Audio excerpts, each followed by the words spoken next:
Welcome back, my friends, to the Failing Forward podcast with Nikou. I have a dear friend of mine. He's kind of like my big brother, kind of like my mentor in like the whole Clubhouse arena. Bobby Del Rio with me today. If you guys don't know Bobby from the streets of Clubhouse, then you should probably know him for some of the other amazing things that he's done in the film and TV industry. Although if you're in the US, maybe you don't know because he's Canada based. For now, he is moving to Los Angeles by this summer 2022.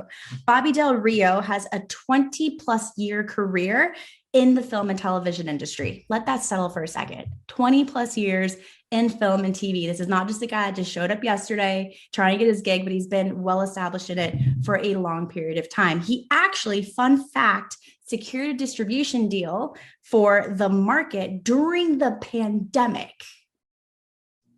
I'm just going to pause there for a second. During the pandemic, secured a distribution deal, which is super hard to do if you guys don't know about film and TV. And it's a feature film that he wrote and he directed. It's currently available on Amazon Prime, both in the US and in the UK. So definitely go check that out. And you might see him in his newest role as Tommy in several episodes of Polly is the New Monogamy, created by Kat Hostick. So a lot of cool things that Bobby's doing. Definitely a rising star in the film and TV industry. Another fun fact, he became super, super, super famous nationally in Canada when he secured a deal with a Hollywood producer through the social audio app Clubhouse. I think that's pretty cool. Bobby, am I saying that all correctly? Fill me in if I'm wrong. Yeah, for the most part. I mean, you really did your research. I was like, oh man, Nikou's on the case here. Jeez. Wow. Wow. It's a great bio. I appreciate you. It's funny because we don't really know each other in this sort of like strict professional way. So, but I was like, man, like you're like Oprah right now. That's pretty good. Well, I'm trying to just be more like you, Bobby. You are one of the top social audio influencers on Clubhouse. I feel like any room that you pop or any squad that you join, you guys just have 400 plus people listening to you from 9 o'clock in the morning until 5 p.m. in the afternoon on Saturdays.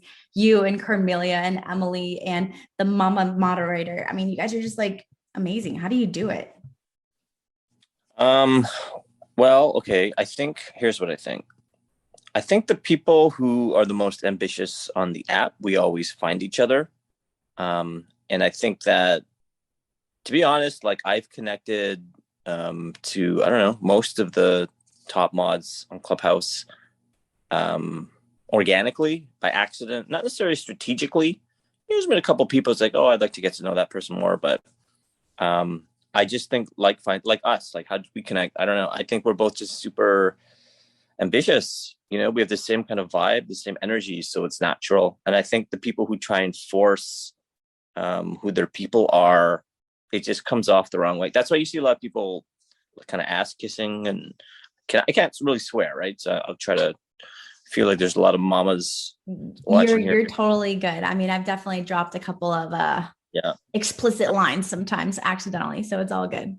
I'll be on my best behavior with you. I have a potty mouth, but I will say the people who force the connections with other people on Clubhouse, you could tell it comes off as awkward. And for me, I'm incredibly sort of ambitious and accomplished. So those are the people that I naturally align with on Clubhouse. I love it. When did you join Clubhouse? How long have you been on that app? February 2nd of last year. Wow. So not even a year. And you have a following of, where are you at now? 30,000? Not yet. I'm at 24,500 followers. That is amazing. And this is global because you have people from Italy, because you have your famous room, Italians in Hollywood that you pop. You have people from all over, obviously the US, the UK, and Canada, because that's where you're geolocated. But it's really, really cool to see the authenticity of the relationships and the connections that you built both on the app and off the app. Because I know when you and I connected, we kind of crossed paths a few times through your social media room on Saturdays.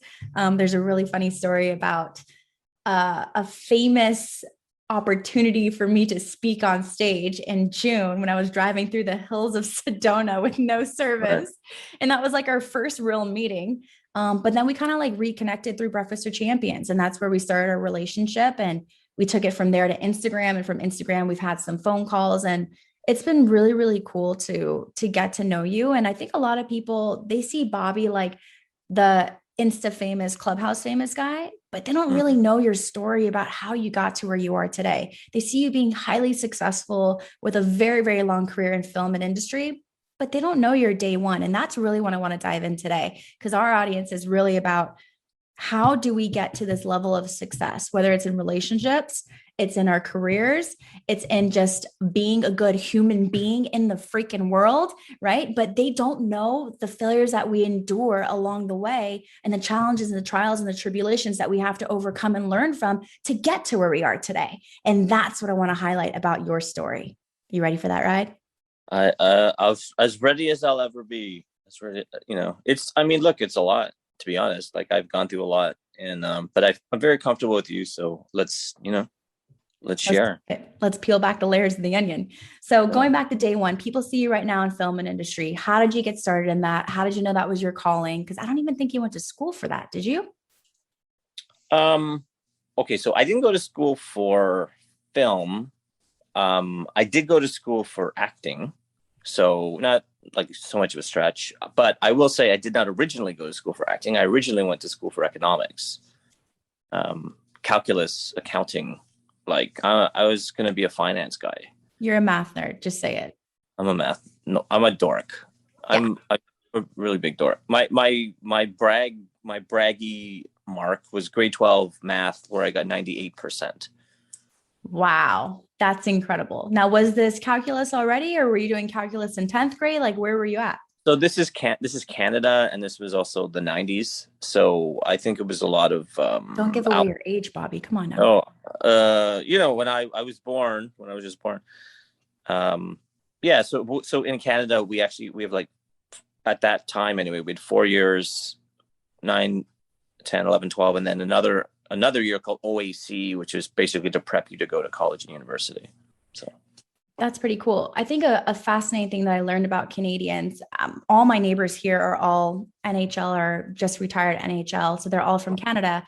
And they told me about how their kids that are coming up in the hockey world specifically, they leave home at like 16 years old to go and be a billet at someone else's home or place, while they're trying to come up as a professional hockey player. Is that customary in Canada just in general with like careers and professions, or is that just hockey? No, look, Canada pumps out arguably the best hockey players in the world, right? Especially, we have 1/10 of the population of the United States. So I think what it more speaks to is hockey is really a religion in Canada. So people will, I don't know, do anything they can to give their children the best chance to succeed in the realm of hockey. But that's not like a common Canadian practice outside of hockey. Not really.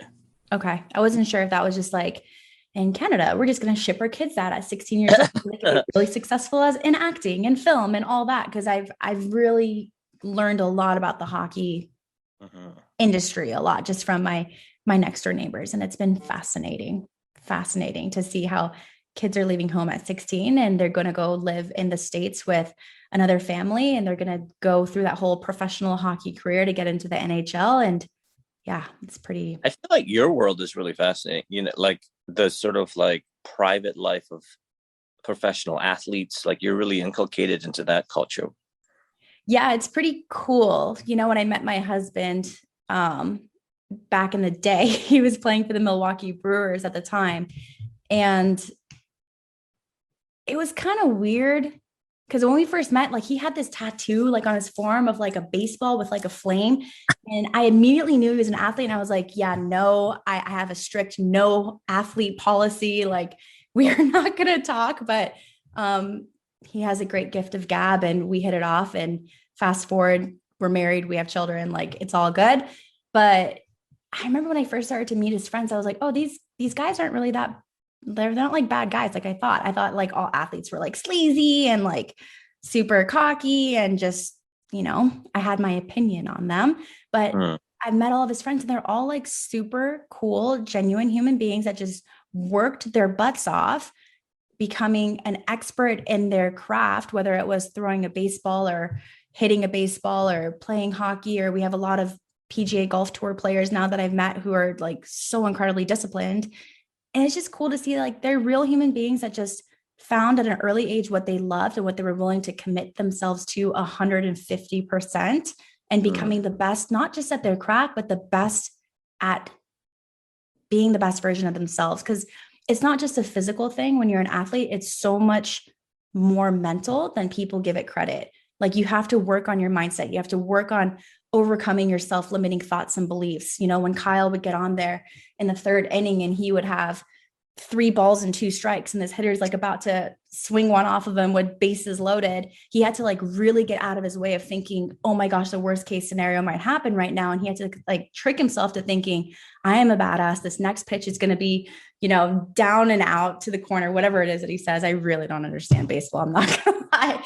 But like his mentality was, I am so capable of getting this guy out. I'm not worried that the bases are loaded behind me. I'm not worried that I'm one pitch away from this guy either walking into first base where I'm walking in a run, or he's going to hit one off of me and possibly score a double or a triple or a grand slam. Like he knew that he had the ability to execute. He had this, Kyle, don't get mad at me for giving away some of your juice, but he has a song that he would play in his head and he would kind of like hum it to himself right before he did that pitch that just like got him in the groove. He's like, I'm about to freaking get this guy out. This inning is over, you know? And it was so cool to hear from my husband, like how much these professional athletes worked on their mentality and their mindset and how they have sports psychologists working with them. And like they spend equal amount of time, if not more time, working on the thoughts that are going through their head as they are in their craft and their ability to become the best physically at it. You know, what's interesting is that it's the same thing in acting.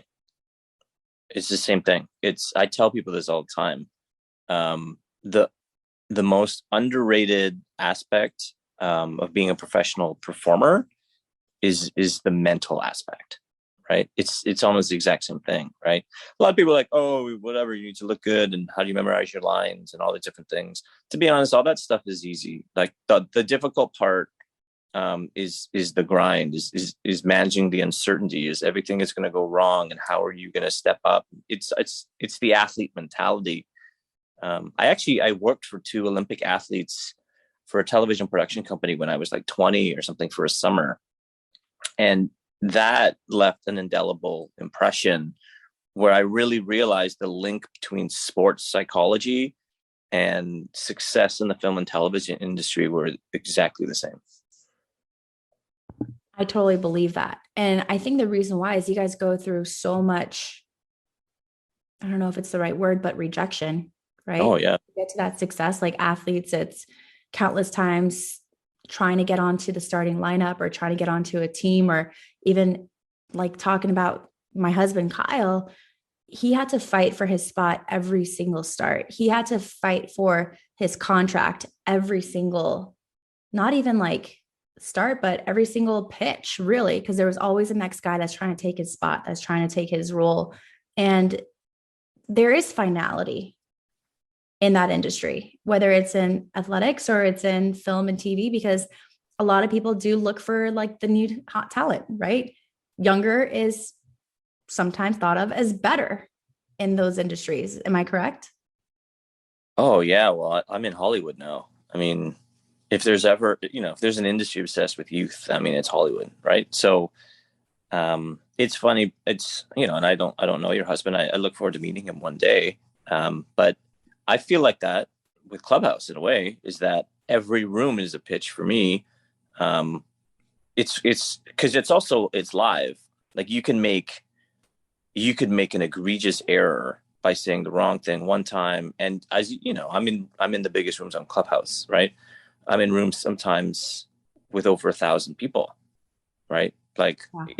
I had a relation. I was dating somebody on Clubhouse, and somehow there was a public drama that happened, and then there were 2,700 people commenting in real time on our relationship.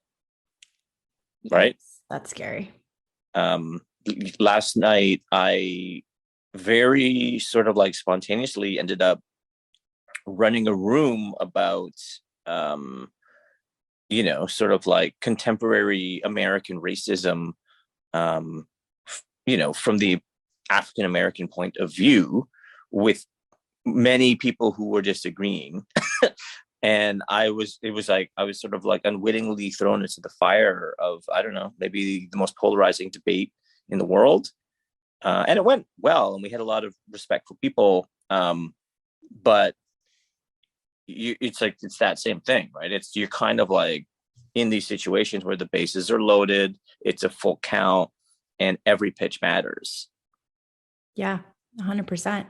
I think people don't understand in your specific industry how much failure has to be overcome in order to get to like that one success. So you've obviously been working in film and TV for 20 plus years, but let's talk about the countless amount of times that you were given a role and then you practiced for that role, you learned your lines, and then they just deleted that character right before, Oh, yeah. or you went through your lines, you did the filming and all of that, and then when the final product came out, you're like, wait, where am I? They decided in editing that this character didn't suffice to make it to the final end. Agreed? Yeah, I mean, many times. I remember I did a commercial a few years ago, and it paid pretty well. And I was like, "Oh, here we go, and here's my commercial." And I told all my friends and everything, and then it was like the whole commercial cuts, and then I come in at the end and I make a joke, and it was really great. It was this great campaign, and I get a big laugh at the end. It's very memorable. And then the commercial comes on, and everybody was there, and here we go, and there we go, and the commercial goes, and then the logo, and here comes my joke, and the joke wasn't there. I was like, but I come in and then I say, nope. Yeah. And they never tell you. It Oh, just, these are decisions that are yeah. made behind the scenes. It's like, okay, you did your job. We paid you next, and it's a lot of that. So it's very much a mindset game, a mental game where you have to remind yourself, I'm not a failure. I am on my way to my next break. I'm going to break through at some point, and I just have to keep on moving forward. So can we talk a bit about that mindset and that mentality and how it relates to the common person today, that just in a game of life, especially in the last 2 years with this pandemic, we're all going through these last minute changes, these things that are just happening behind the scenes without us being told about them. And we have to still keep a positive mindset, put one foot in front of the other, and essentially fail forward.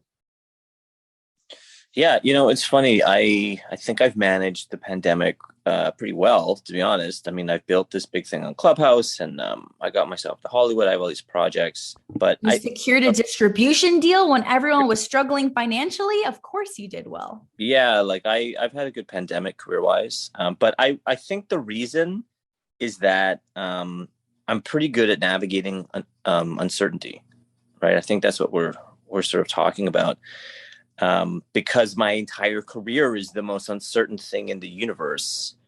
So this is just even from a financial perspective, I'm so used to the most volatile things happening that I had prepared for the conditions of the pandemic 10 years before the pandemic happened, just out of paranoia.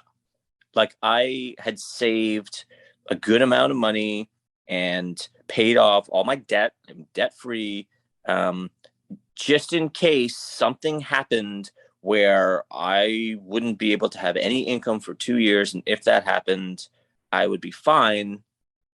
And then the pandemic hit. And, you know, most, I think, people in North America are sort of unable to pay, what is it, like a month or two of bills, like without income. And then look at all the horrible things that have happened.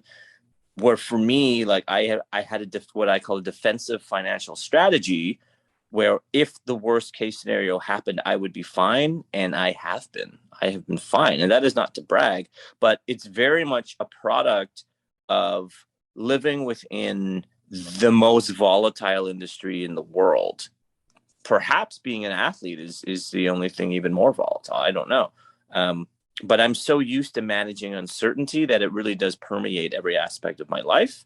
So when the pandemic hit, okay, well, I'm a little bit more bored, but I was not phased. If anything, I doubled down.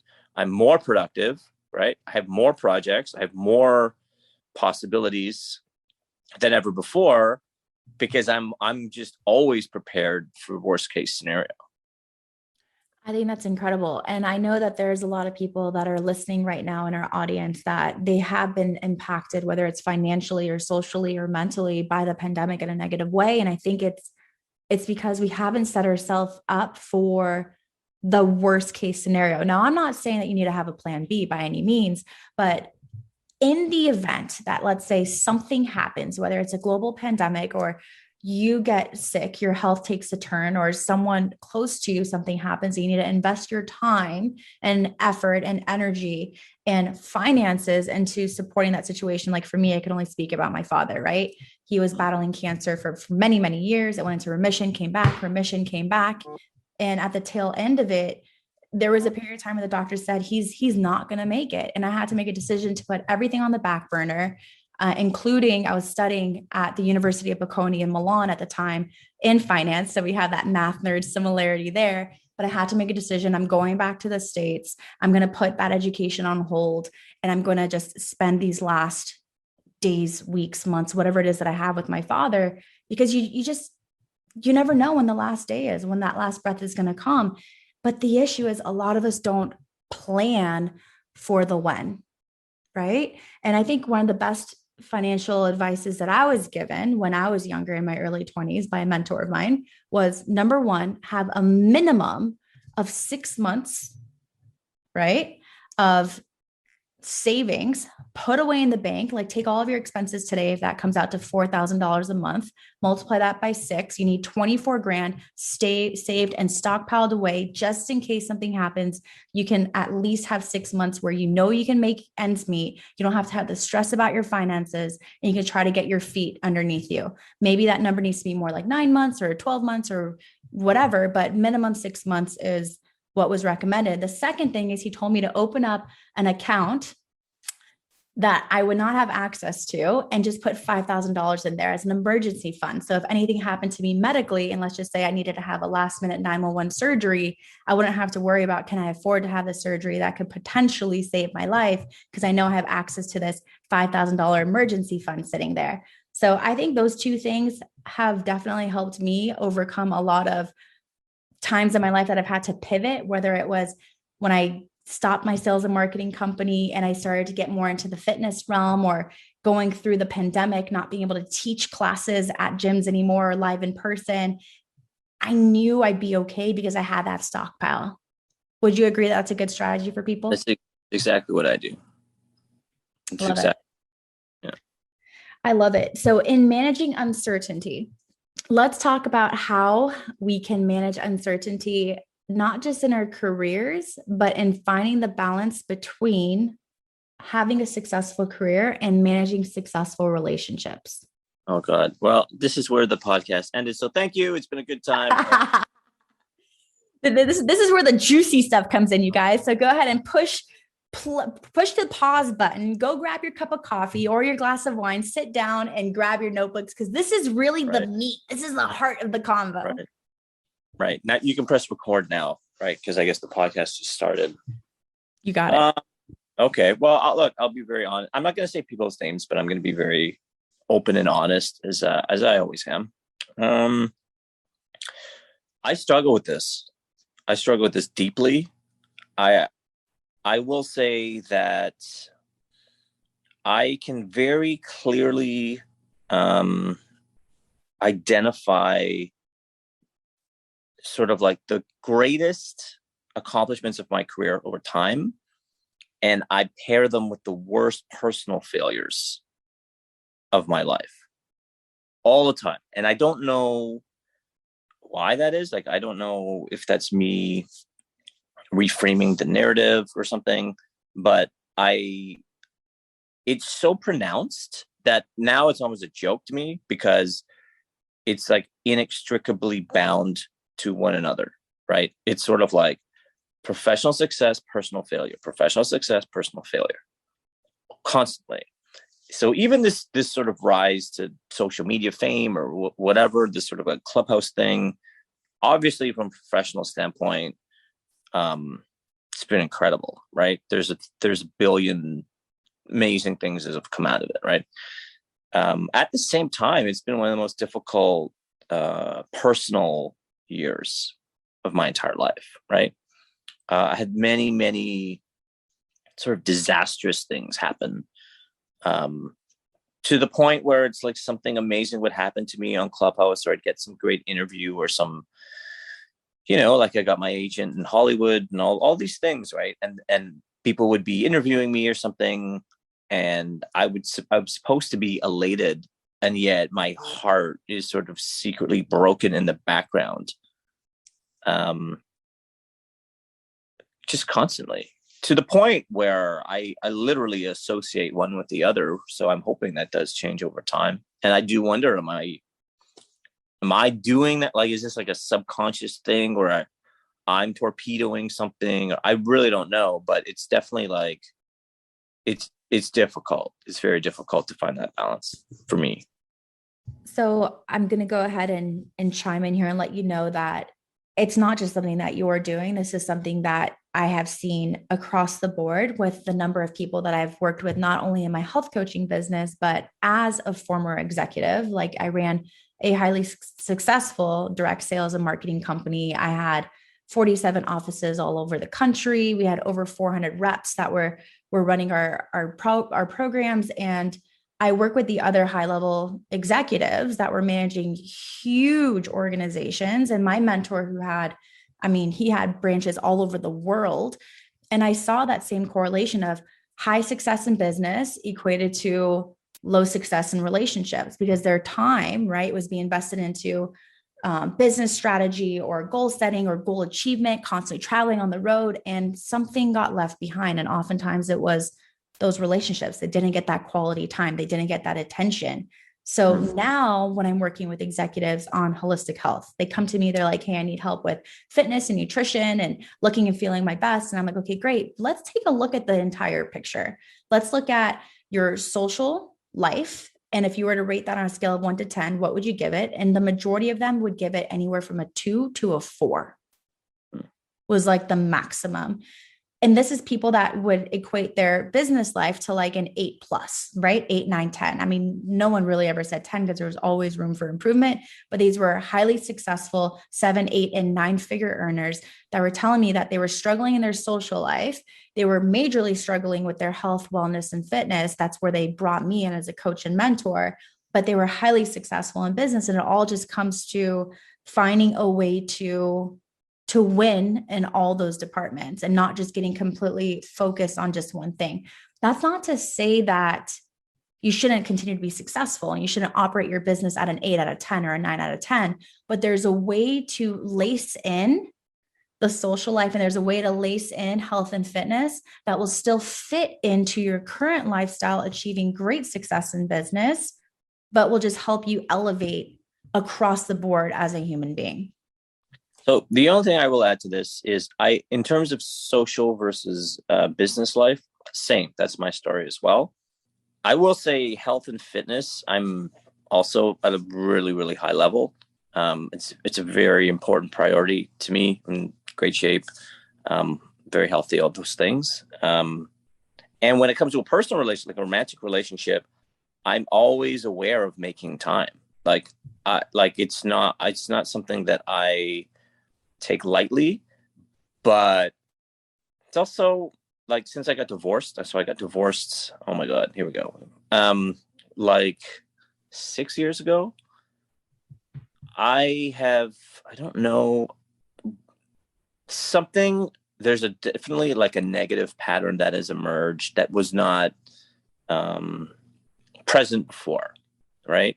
Like, I don't know if it's like the kind of women that I have dated, or my approach to dating, or like something fundamentally shifted in me after I got divorced, where I haven't had like a healthy relationship since. Not, and again, I don't want to throw anybody under the bus or anything, but it's not, because I don't necessarily blame them, right? But definitely the relationships I had before I got married were pretty normal, and the relationships that I've had after I got divorced have been troubling.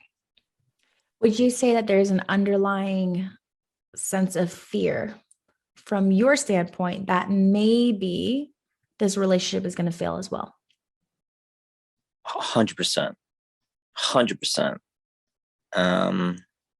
Look, maybe it's that simple, but it's also like, I don't know, even the women that I'm attracted to, it's different, right? It's I if anything, I actually try way harder, which maybe is a product of that fear as well. But then it's like I try too hard, or like, I don't know, and then I like, oh, maybe I'll be the casual hang back. Like it's like I'm very like, I don't know what. You're very cerebral about it. You're like really Right. thinking about every move. You're very intentional. And I know there's a lot of our listeners because I've had people reach out to me directly through direct messaging on Instagram or in an email saying that they're failing considerably in their relationships. And how did I find love? And how did I settle down? And how did Kyle and I make it work when we were long distance and he was playing in the MLB and I was running my business in Los Angeles? And, a common thread that I see for many people that have failed in their relationship, whether it was a failed marriage, right? A recent divorcee, or someone that had a very, very long term. I mean, I had this one girl who was in a relationship, very serious relationship for 9 years. And she thought they were on the path of getting married and she was planning on having children. I mean, she was invested since 25 years young. Now she's 34 and the relationship ended abruptly. And she's in a position where she feels like she has to really expedite this whole dating process because she's on this um, time clock of how long she has to have children, right?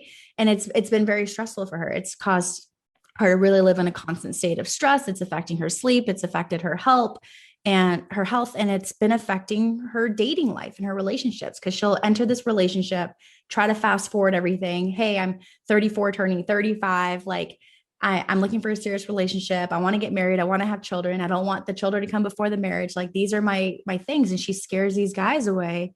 But it's really coming from a place of her operating from a state of fear that, hey, this clock, right, that us women have and how long we actually like our reproductive years, right? She's operating from this place of, I don't have time just to let things happen organically. Or I had another executive, he's highly successful.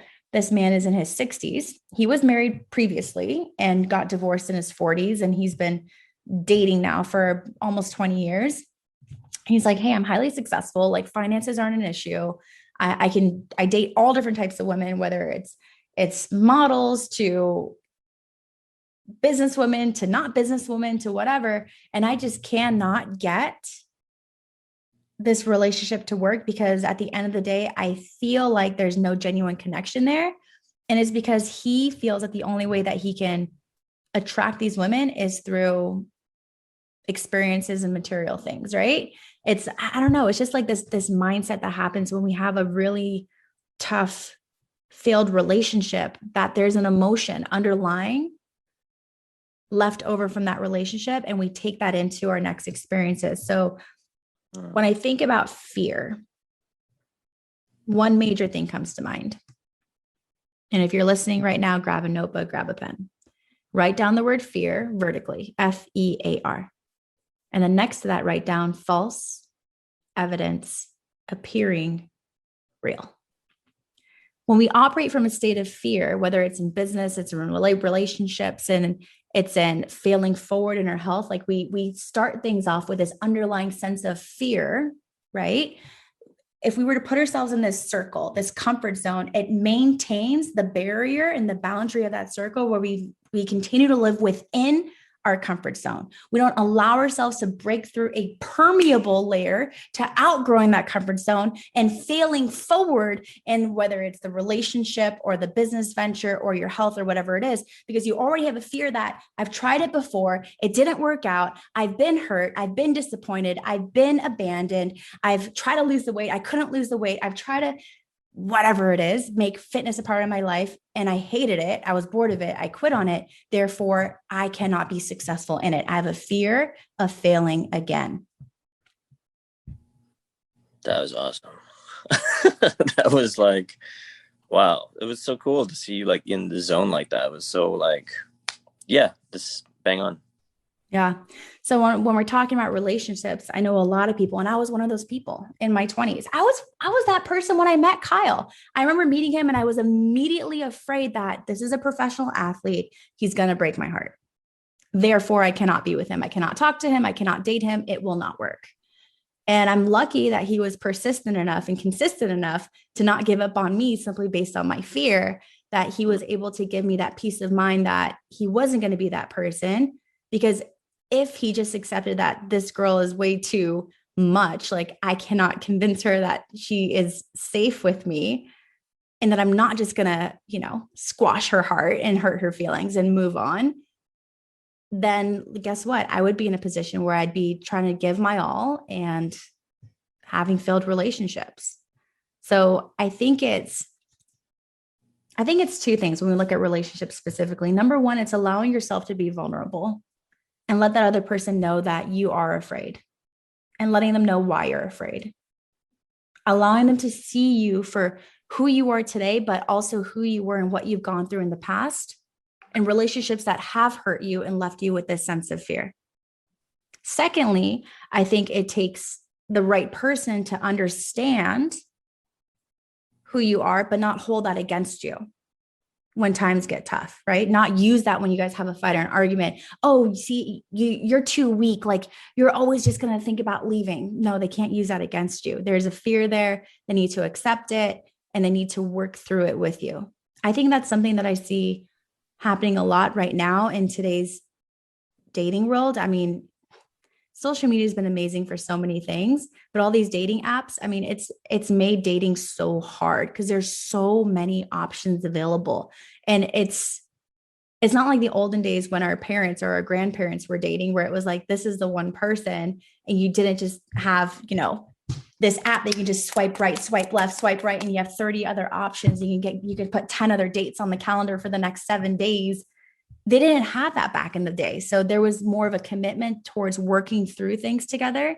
And there was this understanding that I need to really try to get to know my partner on a deep emotional level so that I can understand them better and know the things that I'm going to say and do that are going to propel them forward and feeling this love and affinity towards me. And also the things that if I said them or I did them are going to hurt them and make them retract back into that comfort zone. Does that make sense? Oh yeah, people don't want to fight it out anymore. They end the relationship. 100%. It's too easy to quit. It's too easy to quit. Also, I was like, I had to do a double take. You were like, when I was in my 20s. I was like, yeah, I'm in my mid-30s. Good for you. Thanks. Health and wellness and fitness have done me well. Yeah, I didn't know because I was like, hold on. She's married. She has children. She's done all these businesses, yet she's 24 years old. I don't understand the math. Yeah, no, in all transparency, I know a lot of women don't like to talk about their age or whatever. I was born in 1987. I'm 34 years old. I had my first child at 32. So I did wait into my 30s to start that aspect of my life. I committed my 20s towards self-development, self-growth, entrepreneurship, running my business. And then, I met Kyle in my late 20s and it just worked out. It just worked out. I presumed you were a child bride. Oh, thanks. I mean, like maybe culturally speaking, if I was living in Iran, maybe I was like destined to be married at 14, 15 years old, but no, I'm first generation. Oh, I didn't even, that was a joke. Do they actually? I had no idea. Oh yeah. Like there are people in my immediate family that their marriages were set up and they were married in their teenage years and they were having their first children by 17 and they had 9 kids before they were my age. 9? Oh yeah. My grandma has, I don't even know. I want to say my grandma had 9 children, my mom being the last. My father is one of 6. His father was married to 3 different women. Oh my God. Yeah. every culture is different, right? But my parents both fled from Iran during the revolution, came to the States. They met each other. It was really funny. My dad, when he was in Texas, his college roommate was my mom's older brother. So he saw the picture of the family on the mantle and told my uncle, I'm going to marry that girl one day. And it was the baby sister of the family. And my uncle was like, heck no, you're not. I will kill you before that happens. Well, my dad made the trip from Texas, drove across the country to California, where my mom was living with my grandma in Los Angeles, and pursued her. And yeah, they got married. And that's where I'm the honeymoon baby. Good, of course. Wait, so he saw a picture and then drove across the country to meet her? Yeah. Mm-hmm. And never spoken or anything? No, they hadn't spoken yet. He drove across the country. I want to say my uncle was like going back to visit my grandma or something. And my dad just like invited himself along just so he can meet my mom and pursue her. My God, that's like pre-Tinder. 100%. That's what I'm saying. Like things were Right. so different back then. It was like you met someone and you were writing letters and you were mailing letters and you had to wait 5 to 7 days for that letter to arrive and then another week or so to get a response back. Like there was a totally different investment of time in getting to know someone. And you couldn't do that with multiple people. It was just too much work. But you know what's funny? It's almost the same thing, just of a very different timeline. It's almost like he saw the photo, right? Like it came up, and he's like, super like, you know, and then it's like, yes, that's like, Yes. and then drives all the way, you know. The only difference is, yeah, he like swiped right. I think it's right. Is right when you like someone, left when you don't. Yeah. Yeah. Okay. So he swiped right. He liked her and they started to pursue her. The difference is in the pursuit of her, he didn't have this app that he can continue to swipe right and left. Right. That's the biggest difference. Yeah. He was really, really focused on that one person and allowed it the space to breathe and grow and give life to it, or for it to falter and not work out. And then he would move on. It's about focus, falling on course until you're successful or not. When you're in a relationship, you have to focus on that relationship, on that person. And if it doesn't work out, it doesn't work out. But don't be trying to like juggle all these different people at the same time. That is a recipe for disaster. See, I'm like that, right? Like I will find a woman that I like, and then I focus on her. Now, I will talk to, you know, like especially with Clubhouse, to be honest, like the number of women that have contacted me through that app, like it's insane. Like I'm like, sure. What? Like, well, you're famous, right? I mean, certainly in the context of Clubhouse, I think that's a fair statement, you know.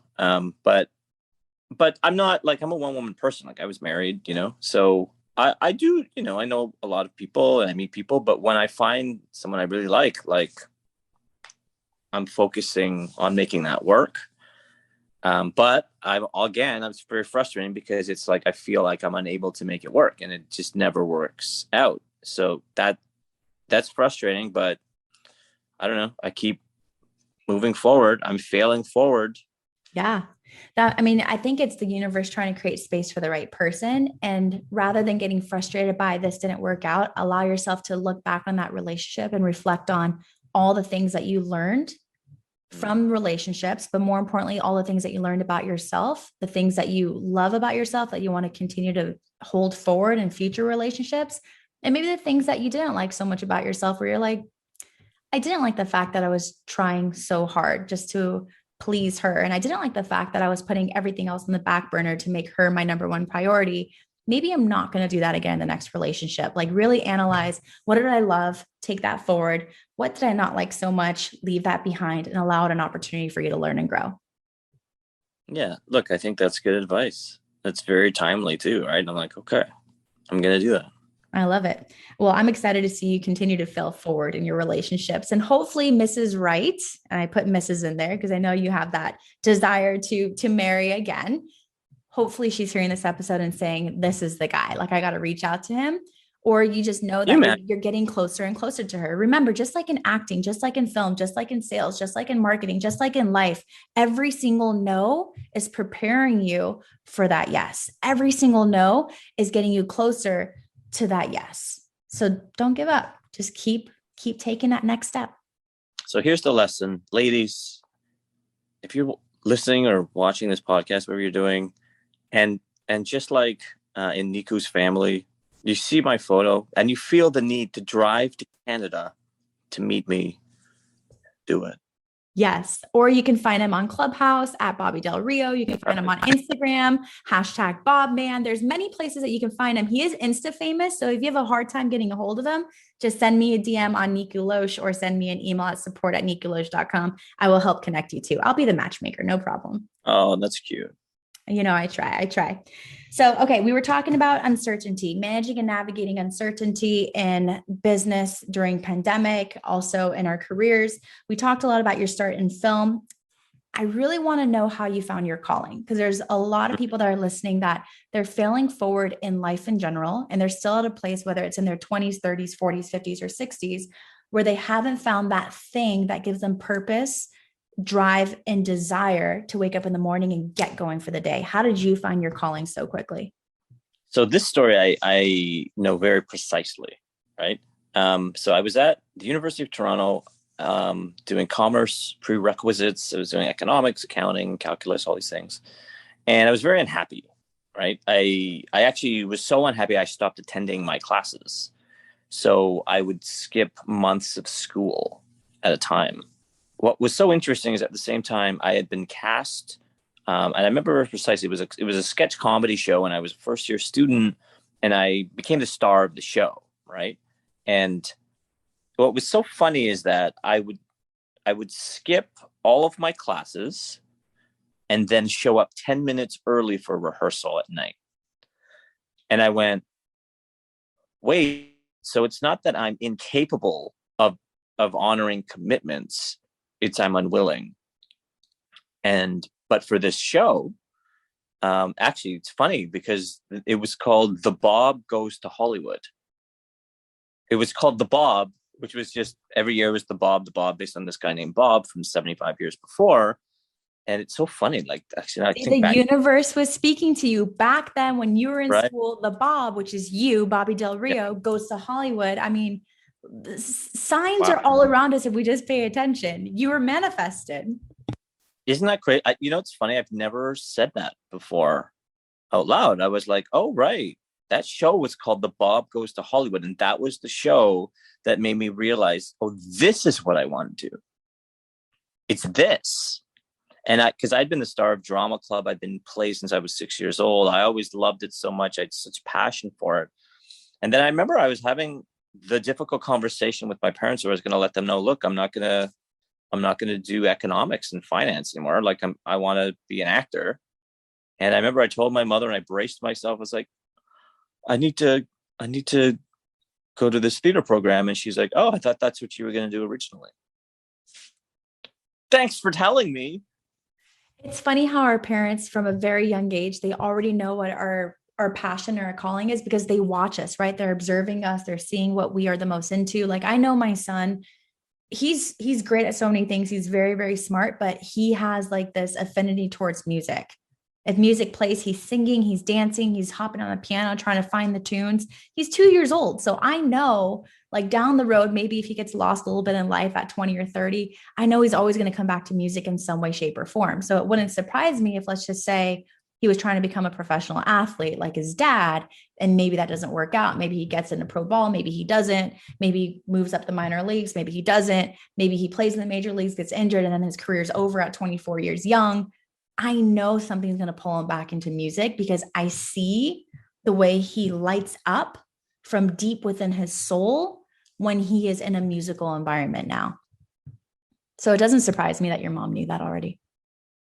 You're a good mom. I can tell, like, just the way that you're so precise with your parenting. It's really inspiring.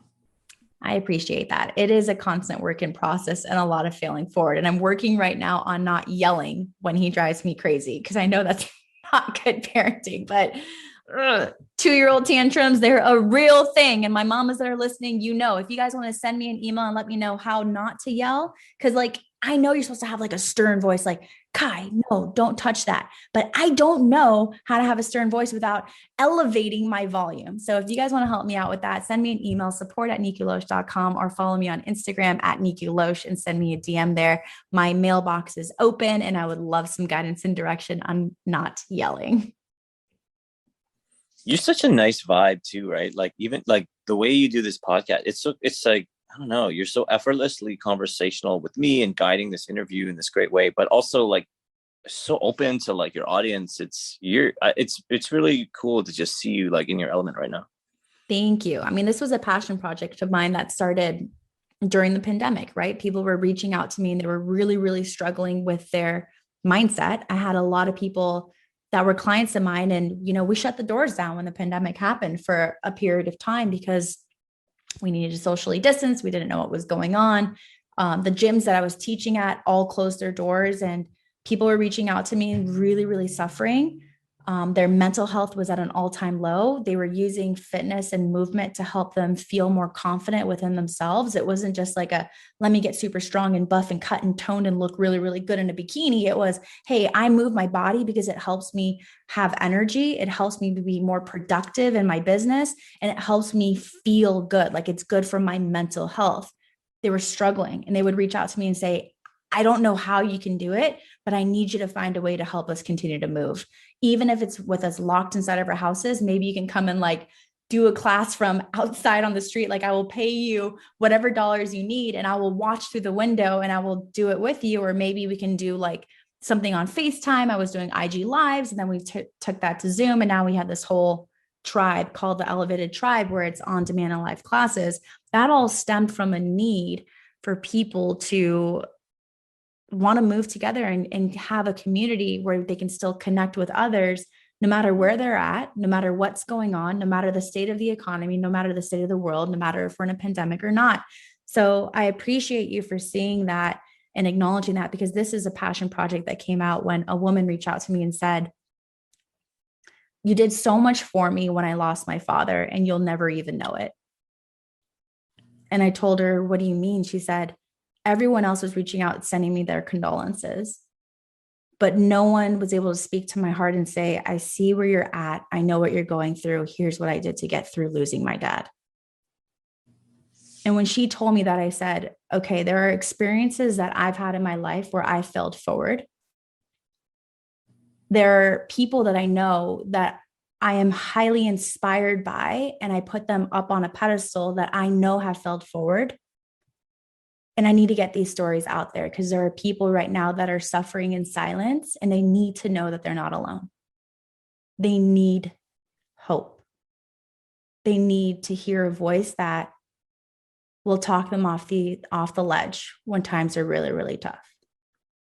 That's the mission. That's the purpose. That's why I have the Failing Forward podcast. It's not for monetization. It's not for sponsorship. Maybe those things will happen down the road, but it truly is just to get a message out there to let people know that everything that you're going through, every trial and tribulation that you're overcoming, every challenge that you're faced with on a daily basis, whether it's personal, professional, social, health, you name it, it's all for a reason. It's not happening to you. It's happening for you. And I'm here to help you figure out what that for is. So I remember maybe it was 2 or 3 weeks ago, and you just did your share on Breakfast with Champions, and I was texting you, and I was like, "You are meant to do this. You're amazing." Right? Do you remember that? And this, I mean, it's kind of like we talk all the time. I'm always like, "You're amazing. You're amazing." But I remember precisely it was because I was like when you talk, I listen, right? And I'm like, wow, like you pull people in. So here's what I'm going to say. Now that we're Zooming, you're 3 times more dynamic, right? And yes, you look good, but there's like I don't know, there's like an honesty and a strength that comes out even more with the voice. And I'm going to suspect in person, it's like 5 times more. You are meant to do this.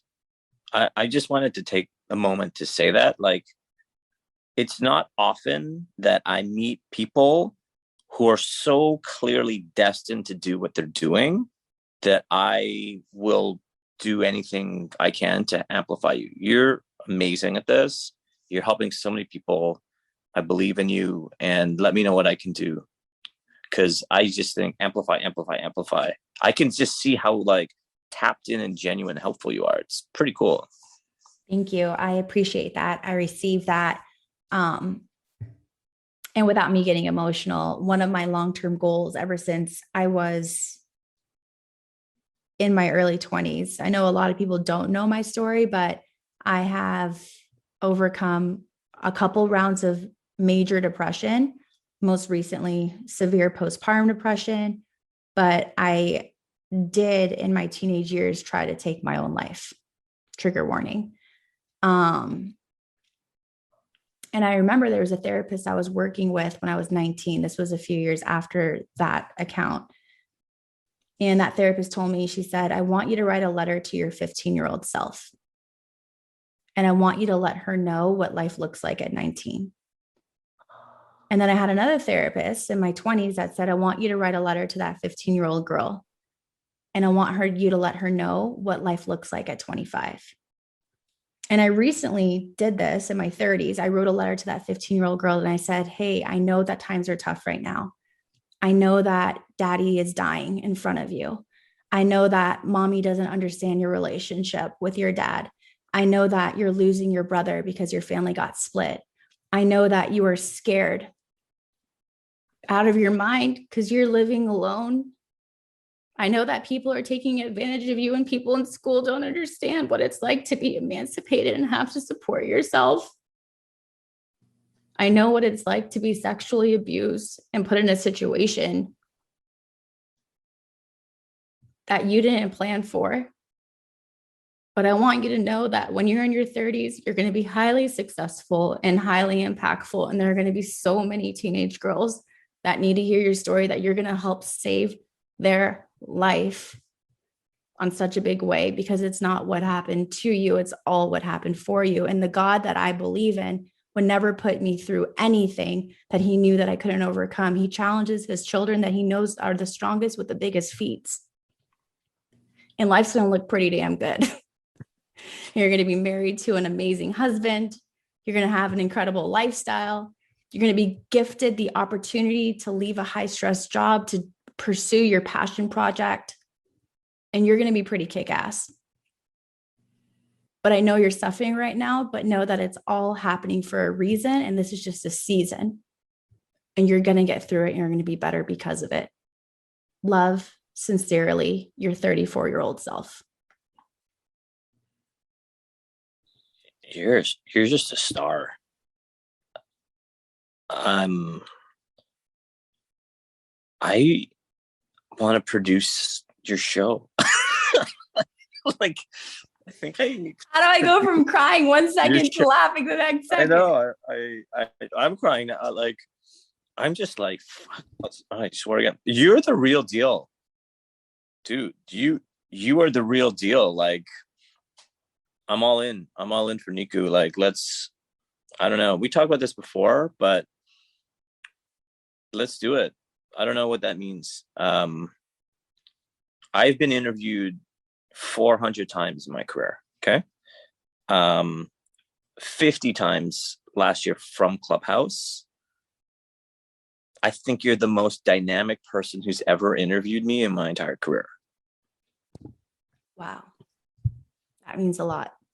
In 9,000 ways. I'm like, you, and it's like, you're so like genuine too, right? It's like, comes from such a good healing place. I don't know. I'm into like whatever you want to do to amplify what you're doing. Just let me know. I know a lot of people. I have a lot of resources, so I appreciate you. Yeah. Thank you. I don't know what that looks like. I know the vision that I had in the last decade was always speaking on stages in front of tens and thousands, just to get the message out to more people in one setting. Just because I know like it's hard, right? As a wife and as a mother and having all the businesses that I have, like I can't be everywhere. So if I could be in one place with as many people as possible, that's been the vision. But maybe there's a better way. Maybe there's another way that I haven't even thought of. And I totally receive that. And I'm open to collaborating. And again, you know, my mission, you know, my heart, it is about creating positive impact. And it's about shifting the energy and the vibration and the frequency in this world to that of hope, to that of faith, and to that of love. And to know that everything is an opportunity to learn and to fail forward. Every time I talk to you, I feel better about myself. And I have an amazing life, but and I feel like you probably do this for everyone. There's just like I don't know, there's like a power and a passion that merge with you that I don't know if I've ever seen. Certainly infrequently. It's uncommon. You have an uncommon collection of gifts that are all clicking at the same time. I didn't know you before Clubhouse, but your time is right now.